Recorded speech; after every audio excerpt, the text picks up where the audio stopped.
let that happen, guys? Is that how we're going to play? And they responded to the challenge.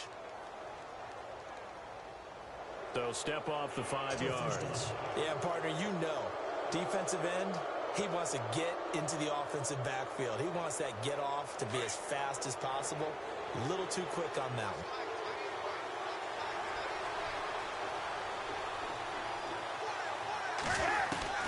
A shotgun snap for Newton.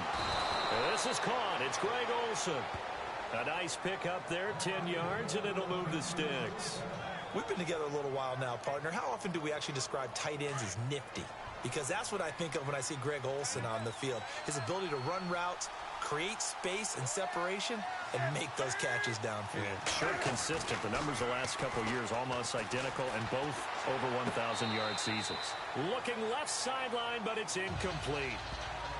Out routes are always timing routes, and if the timing's off just a little bit, it can really throw off a play. It looked like he let him a little too much there. Yeah, there was a fraction of a second because he caught it, just couldn't stay in bounds.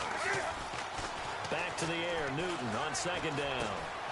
It's complete, right side to Benjamin. And he'll be taken down, but not before he gets into enemy territory. And give him 17 yards that time as that'll move the chains. And let's face it, that what we just saw there, not a surprise, is it? I mean, this is what he does well. And if you don't tackle him as soon as he catches the ball, this is the end result. Big yardage afterwards. Got the speed, the agility, so good with run after catch. We're only in the first quarter, so they better get a wrangle and a hold on that quickly. Yeah, you're exactly right. What's really difficult to try and defend him is if you want to press him so that you get him on the ground quickly after the catch, a lot of times he'll just run past you at the initial point of contact, and he'll go deep. Draw play, Newton to Stewart. And very little there. He might have gotten a yard. Yeah, I think he got a yard to the 41. But when you go from 2nd and 4 to 3rd and 3, that just tells you who won that battle on the last play, huh? Yeah, first round went to the offense, second round the defense. A good chance this is 4-down territory if they're unable to convert. But right now looking at a 3rd and 3.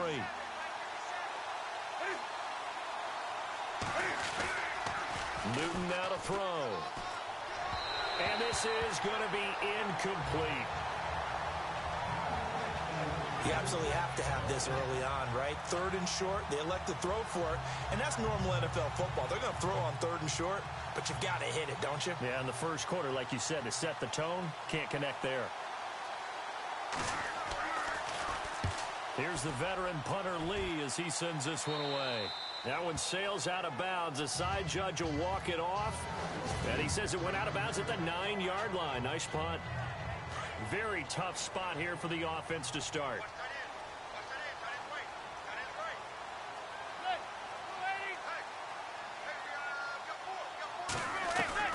They go back to the air here after the INT on the last drive. Over the middle, and it's caught. Brandon Marshall. There he goes, Brandon Marshall. He's at the 40. Past the 20. 10. Touchdown, Giants.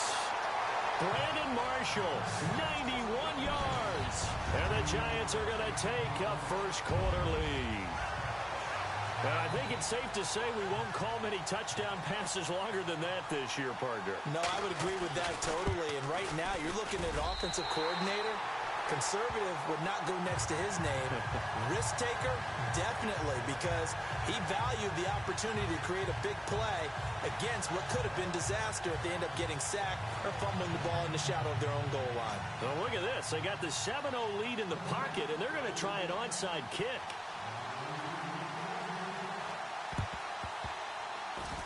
And it looks like the Panthers' hands team does its job.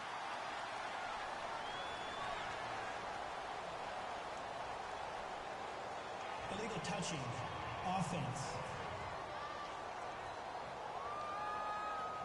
So they hit the ball before it went 10 yards. I know that's tough, but you got to stay disciplined. It is difficult because you're so eager to go get the football. It's that type of a play, but you're exactly right. You have to have the discipline to let it go 10 first. Oh, he can't hang on. That was a dream chance for any D lineman to possibly get a pick, but instead it falls down incomplete. Well, he did almost everything right. Excellent coverage, breaks on the football, just unable to haul it in and take it the other way. So he dropped an interception. The key for him now, don't dwell on it. Just move on to the next play. To the sideline. Wow, what a catch. Doesn't get a lot out of it, but he is able to keep the feet in bounds. That throw good for only a couple. It brings up third down. I know they don't like to hear it when they get to a certain age, but then you have to start to use your skills, your wiles, right? Your mind to beat guys to the football. And getting your toes tapped in bounds definitely qualifies as that, doesn't it? The veteran showing he still has the agility. They pick up 12 on the play there, and they move the chains.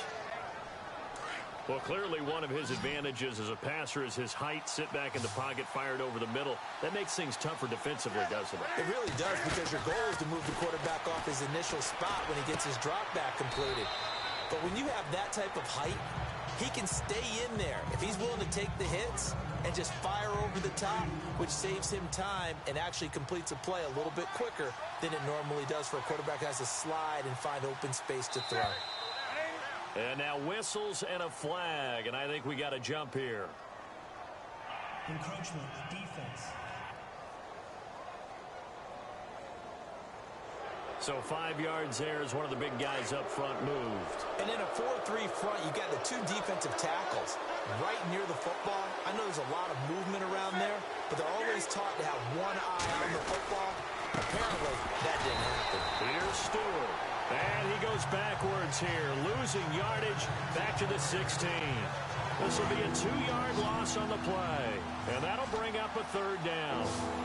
Every year I go to the combine and marvel at the speeds that linebackers are running nowadays. They run like DBs. And let's face it, they know how to finish plays, too. And he is going to wind up losing yardage here, as that will take us to the end of the first quarter.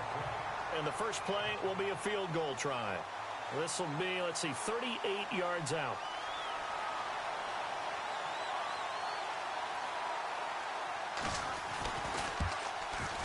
And Gano's kick is right through. And they are on the board, but still trailing. It's 7-3. So it's a 7-play drive, but it stalls out in the end. Let's credit the defensive front seven. They were a little leaky at the start of the drive, but they stiffened toward the end. The return man here, Dwayne Harris. And all that worked, but he stopped where he ultimately would have been, and he's simply taken a knee, and that's the 25-yard line. And the Giants ready to come out now.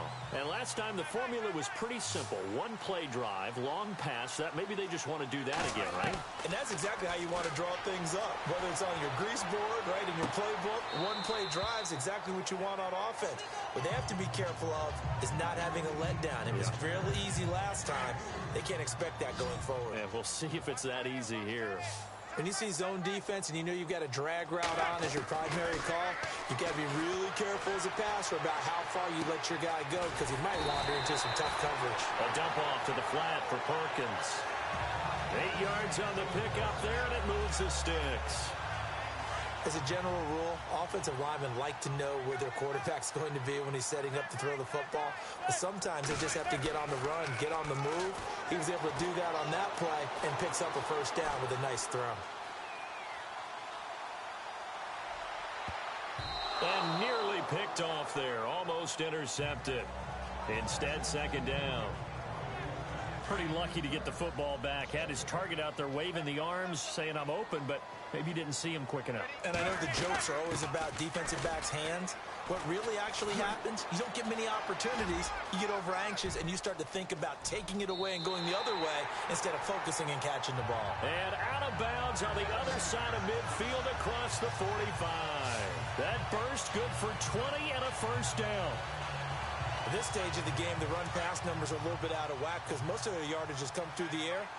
But in a sense, that just sets things up for big runs like that because the defense might be a little bit off balance. They pick up another first down with that run. Got some real estate inside the 30. And they're able to get this one past the 30 down to the 25. Another big gainer that time. This one goes for 19 yards. That's another nice run, and I have to tell you, some of the coaches that I played for, their philosophies were always different when they see a guy running the ball well. Some of them wanted to immediately go to play action and throw it now because it's wide open. While other coaches said, you know something? Until they stop him, that big boy's going to keep getting the football. And that might be the direction that they're going to go right now. That goes down as a loss against his rushing stats. But really, should he have to absorb that one? He had no chance on that play before they overwhelmed him. Pretty much on top of him before he could take his first step. Throwing now is Manning. Out to the flat. That's complete to his running back. And he works it to the 30-yard line here, right at the 30. It'll be a pickup of only a yard, and they're going to be staring at a 3rd and long here. I know most of the time when the ball's in the air, you're thinking wide receiver, tight end, but running backs, they can be a big part of any passing offense nowadays. And they finally catch up to him and take him down. Jeez, where was he going? A huge loss there.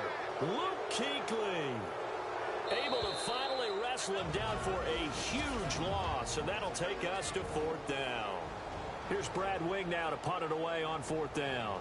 Back deep for the Panthers, Brenton Burson.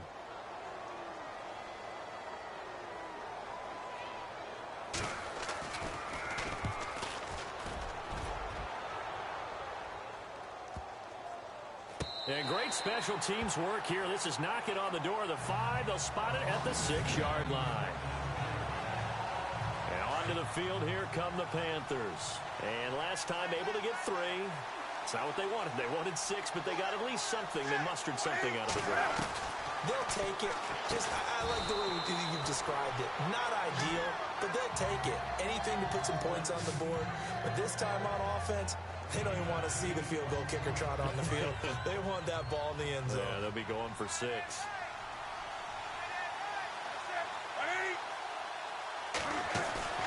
The play fake to Stewart. It's Newton. Benjamin with it over the middle.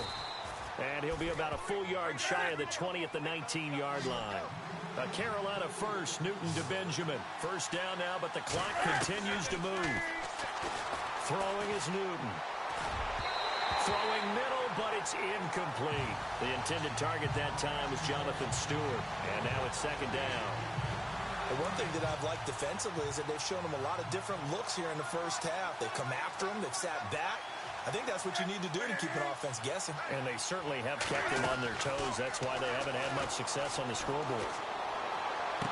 And he gets it here to right around the 24 before he's out of bounds. That catch good for 5. It's 3rd down. If you're running out route, it's